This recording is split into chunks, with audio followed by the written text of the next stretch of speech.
ፈጀብን ማለት ሰዎቹን ጥበቃ ነው ያው የሰው ጥበቃ ነውና ኤኒዌይስ አሁን ሁሉን ነገር ጨርሰናል አጠናቀናል። ተወዳጁ ድምጻዊ ማዲንጎ አፈወርቅ በድንገተኛ ህመም ምክንያት በሞት ከተለየ ያሳለፍነው መስከረም 17 3 ዓመት ሆኖታል። ማዲንጎ በህይወት እያለ ለቀጣዩ አልበሙ እንዲሆነው 18 ያህል ሙዚቃ ስራዎችን እያዘጋጀ እንደነበርና አብዛኞቹ ሙዚቃዎች የድምጽ ቀረጻቸው አልቆ የቅንብር ስራ ብቻ እንደቀራቸው በህልፈቱ ሰሞን ተነግሮ እንደነበር እናስታውሳለን። አልበሙን ለመጨረስም ኮሚቴ ተዋቅሮ ወደ ስራም ገብቶ ነበር። እኛም በዛሬው ቪዲዮ የአልበሙ ኮሚቴዎች በሬዲዮ ያደረጉትን ቆይታና አልበሙ መቼ ይለቀቃል፣ የዘገየበት ምክንያትስ ምንድነው፣ ኮሚቴውን ሲያጋጨው የነበረው ምክንያት ምንድነው፣ የተጣሉትስ እነማን ናቸው የሚሉ ጥያቄዎችን ለመመለስ ከማዲንጎ የቅርብ ሰዎችና ከኮሚቴው አባላት ያሰባሰብናቸው መረጃዎች ይዘን መጥተናል። አብራችሁን ትቆዩ ዘንድ የአክብሮት ግብዣችን ነው። ብሩህ ነጸብራቁ ውበትና ድምጹ በአንድነት ተስማምተው በአንድነት ቢርቁ የሚያውቅለት ጠፍቶ ሚስጥሩን አካቶ ተወርዋሪ ኮከብ በራሱ ነበልባል በራሱ ነዲድ ላይ ተቃጥሎ የጠፋ ተወርዋሪ ኮከብ በመናውቀው ሰማይ ነበረ በይፋ በማለት ታላቁ ገጣሚ ዮሐንስ አድማሱ ከተቀኘላቸው ተወርዋሪ ኮከቦች መካከል ድምጻዊ ማዲንጎ አፈወርቅ አንዱ ነው ብንል ማጋነን አይሆንብንም። ይህ ተወርዋሪ ኮከብ ሚያዝያ 10 ቀን 1970 ዓመተ ምህረት ከአባቱ ከአቶ አፈወርቅ መንግስቱና ከእናቱ ወይዘሮ ሀገርነሽ ዋሴ በጎንደር ክፍለ ሀገር አዘዞ ከተማ ተወለደ። ብዙም አልቆየ ወላጆቹ ወደ ትውልድ ስፍራቸው ደብረታቦር ከተማ ለመኖር ወስነው በመምጣታቸው የመጀመሪያ ደረጃ ትምህርቱን በደብረታቦር ከተማ መከታተሉም ችሏል። ማዲንጎ በሙዚቃ ፈርጥነቱ ለማብራት ማይክ የጨበጠው ገና በ9 ዓመቱ እዚያው ደብረታቦር በቀበሌ ኪነት ውስጥ ነበር። ይህ ለግላጋ ድምጻዊ መረዋ ታዳጊ የተመለከቱ የቀድሞ 603ኛ ክፍለ ጦር የሙዚቃ አባላት ወይም መኮድ ወደ ባህር ዳር ይዘው በመምጣት ዛሬ የተጎናጸፈውን የዝና ጉዞ አሃዱ ብሎ እንዲጀምር መነሻ ሆኑት። ባህር ዳር የመጀመሪያ የሙያ ጉዞ ይበልጥ ለማጎልበት ወደ አዲስ አበባ በማምጣት እርጎዮች ኋላም ላፎንቴኖች ጋር ቆይቶም በራሱ እንዲሁም የተለያዩ ስመጥር የምሽት ክለቦች ውስጥ ሰርቷል። ማዲንጎ አፈወርቅ የፊሸር ባንድ ኮሌክሽን የተሰኘውን የመጀመሪያ አልበም በ1989 ዓ.ም ከሁለት ጓደኞቹ ጋር ያሳተመ ሲሆን በሰፊው ህዝብ ጋር ያስተዋወቁት ስያሜ ያጣሁላት የተሰኘው አልበም 1991 ዓ.ም አውጥቶ የአልበሙን መጠሪያ የሆነውን ስያሜ ያጣሁላትን ጨምሮ አማን ነው ወይ ጎራው የተሰኘውን ስራ የበርካታ አድናቂዎችን ልብ አስገዝቶለታል። በልብ ወዳጁ ኤልያስ መልካ አቀናባሪነት አይደረግም የተሰኘው አልበም በ1997 ዓ.ም ለህዝብ ሲቀርብ ትንሽ እልፍ ሲሉ እልፍ እየተገኘ ደሃ ነው በልቡ ሞቱን የተመኘ የሚል ስንኝ የቋጠረውን ትዝታን እንዲሁም ማህሌት ይደነቅ የሚያውቀኝና የአልበሙ መጠሪያ የሆነውን አይደረግም የሚለውን ስራ ማዲንጎ አፈወርቅ እውነትም የሀገራችን ወጣት ተወርዋሪ ኮከብ መሆኑን ያስመሰከረበት ነበር። ጎዳናው ጎዳናው ጎዳናው መንገድ አንድም የሚጠላ ያመጣል አንድ የሚወደድ የሚል ስንኝ ያለው ስወድላት የተሰኘው አልበም በ2007 ዓ.ም ለህዝብ ሲቀርብ ምነው ዳኛ፣ ጎዳናው፣ ውሰጃት፣ ጎንደር በሚሉ ስራዎች የሁላችንንም ቀልብ በድምጹ መረዋነቱ ማንበርከክም ችሏል። በተለይ ምነው ዳኛ የተሰኘው ስራ በኦዲዮ ብቻ ዩቲዩብ ላይ ከ20 ሚሊዮን የሚጠጋ ህዝብ አድምጦታል።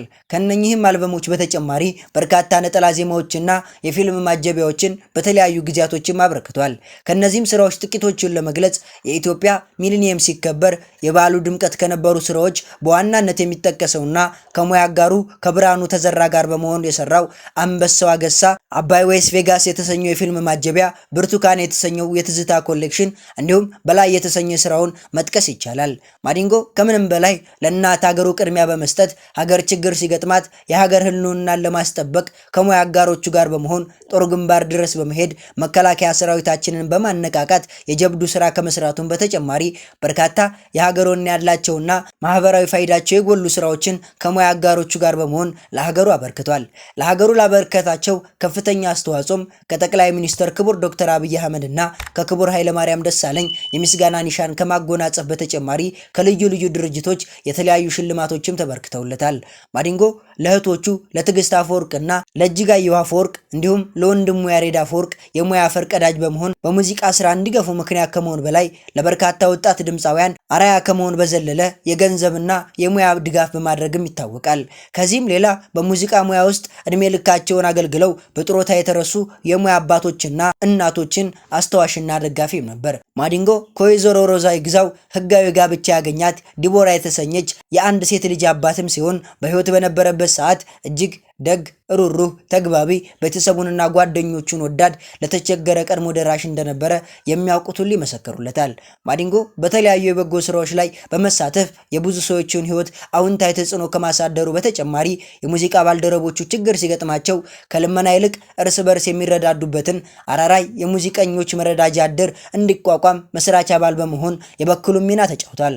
ድምፃዊ ማዲንጎ አፈወርቅ መስከረም 17 ቀን 2015 ዓ.ም በተወለደ በ44 ዓመቱ ህይወቱ በድንገት አልፋለች።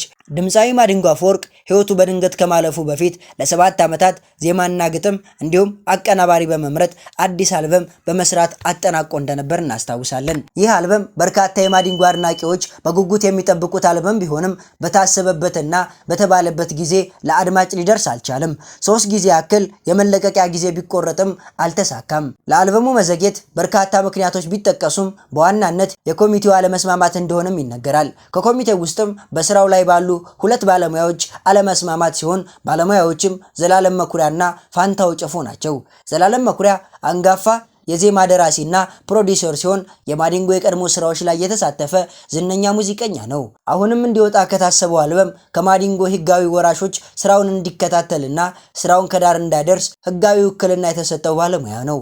ፋንታው ጨፎም እንደ ዘላለም ሁሉ የማዲንጎ ስራዎች ላይ የተሳተፈና አዲስ እየተዘጋጀ ካለው አልበም ውስጥም 6 ሙዚቃዎችን የደረሰ ስመጥር የዜማና ግጥም ደራሲ እንዲሁም ፕሮዲውሰር ነው። አልበሙ ለምን ይህን ያህል ጊዜ ቆየ የሚለውን ለማወቅ ባደረግነው ሙከራ ሁለቱም የራሳቸው የሆነ ሐሳብ አስቀምጠዋል። እንደ ዘላለም አገላለጽ የአልበሙ መዘግየት ምክንያት የባለሙያዎች እንደ ልብ በሀገር ውስጥ ያለ መገኘት እነሱን በመጠበቅ የሚወስደው ጊዜ ነው ሲል ያስቀምጣል። ፋንታው ጨፎን በበኩሉ የአልበሙ መዘግየት ምክንያት የማዲንጎ ቤተሰቦች በሐውልት ስራው ላይ በመጠመዳቸው እንደነበርና በኋላም ግን ባልታወቀ ምክንያት ስራው በመቋረጡ ነው ባይ ነው። እያለቀስኩ እባካችሁ የማዲንጎ ሐውልት የሙዚቃ ስራው ነው፣ ብዙ የለፋበት አልበሙን እንጨርስለት አልኩኝ። ቤተሰቦችም በዚህ ተስማምተው ብዙ ገንዘብ አውጥተው መስራት ተጀመረ፣ ምክንያቱ ሳይታወቅ ተቋረጠ ሲል ይገልጻል። ሁለቱ እንዲህ ቢሉም የማዲንጎ የቅርብ ሰዎች ግን የአልበሙ መቋረጥ ምክንያት በዘላለም መኩሪያና በፋንታው ጨፎ መካከል የተፈጠረው ግጭት ነው ሲሉ ይናገራሉ። ዘላለም ለዚህ ጥያቄ ምላሽ ሲሰጥ ውሸት ነው፣ ምንም አያገናኘውም፣ እሱና እኔ የተጋጨ ነው በስራ ነው፣ ይሄ ስራ ይሆናል አይሆንም በሚለው ነው፣ ለመዘግየቱ ምክንያት አይሆንም በማለት ነው የተናገረው። ለዚሁ ጥያቄ ፋንታው ጨፎ ምላሽ ሲሰጥ በተቃራኒው አለመግባባቱ ስራው ለመዘግየቱ ዋነኛ ምክንያት እንደሆነም ይገልጻል። እንደ ማዲንጎ የቅርብ ሰዎች ገለጻ የሁለቱ ባለሙያዎች አለመግባባት የተፈጠረው ከማዲንጎ ቀጣይ አልበም ውስጥ ስለ ወላጅ እናት በተሰራውና በፋንታ በተደረሰው ሙዚቃ ምክንያት ነው። ፋንታ የዘፈኑ የስልክ ጥሪ ማሳመሪያ ሲአርቢቲ መብት ሊሰጠኝ ይገባል የሚል ጥያቄ ማንሳቱ የውዝግቡ መነሻ እንደሆነም ይገልጻል። ለዚህ ሐሳብ ዘላለም ምላሽ ሲሰጥ ይሄ ሐሳብ እንደ ምክንያት አይቀበለውም። እንደ ሐሳብ ብዙ ምክንያቶች ይነሳሉ፣ ግን መሰረታዊ ነገር አንድ ሙዚቃ ተካተተ አልተካተተም ብዙ ለውጥ አያመጣም ይላል። ፋንታው ጨፎ በበኩሉ የቀረበው የሲአርቢቲ ጥያቄ ትክክል መሆኑን ይገልጻል። ከኢትዮ ቴሌኮም ጋር በትብብር ለመስራት ንግድ ፍቃድ አውጥቻለሁ። ማዲንጎ ስለ እናት ያዜመው ስራ የስልክ ጥሪ ማሳመሪያ መብት እንዲሰጠኝ ጥያቄ አቅርቤያለሁ ይላል። በኋላ ግን ሲአርቢቲውም ይቅርብኝ፣ የወንድሜ ስራ ብቻ ይውጣ፣ እኔ ልጎዳ፣ ችግር የለውም እነሱ ይጠቀሙ፣ ነገር ግን ቃል የተገባልኝን የመጨረሻ ክፍያዬን ይክፈሉና ይውሰዱ ብያቸዋለሁም ይላል። በአልበሙ ምን ያክል ሙዚቃዎች ተካተዋል የሚለውን ጥያቄ ዘላለም ሲመልስ 16 ሙዚቃዎች አሉ። ምን ያክል አልበሙ ጋር እንደሚካተቱ ግን ገና አልተወሰነም። አሁን እየሰራን ያለነው ዲጂታል ማርኬቲንግ እንዴት እንቀላቀል፣ ሙዚቃውን በምን አይነት መንገድ ለህዝብ እናደርስ በሚለው ላይ ነው ሲል ይገልጻል። መቼስ ለህዝብ ይደርሳል ለሚለው ጥያቄም በዚህ ቀን ብለን ለመናገር አንችልም፣ የሚዲያውን ጉዳይ እያስጨረስን ነው፣ እሱ እንዳለቀ እናሳውቃለን የሚል ምላሽ ነው የሰጠው። እኛም እንደ ሐሳብ ሁሉም የራሱን ጥቅም ለማስከበር ከሚሮጥ ማዲ በህዝብ ዘንድ ተቀባይነት ያለው ተወዳጅ ድምፃዊ እንደመሆኑ የእሱን አልበም በጉጉት የሚጠብቁት አልበም ስለሆነ ስራዎቹ በፍጥነት አልቀው ቢለቀቁ እንላለን። የእናንተን ሐሳብ በኮሜንት ላይ ያስቀምጡልን። የማዲን ነፍስ ይማርልን። የዛሬን እዚህ ጋር አበቃን።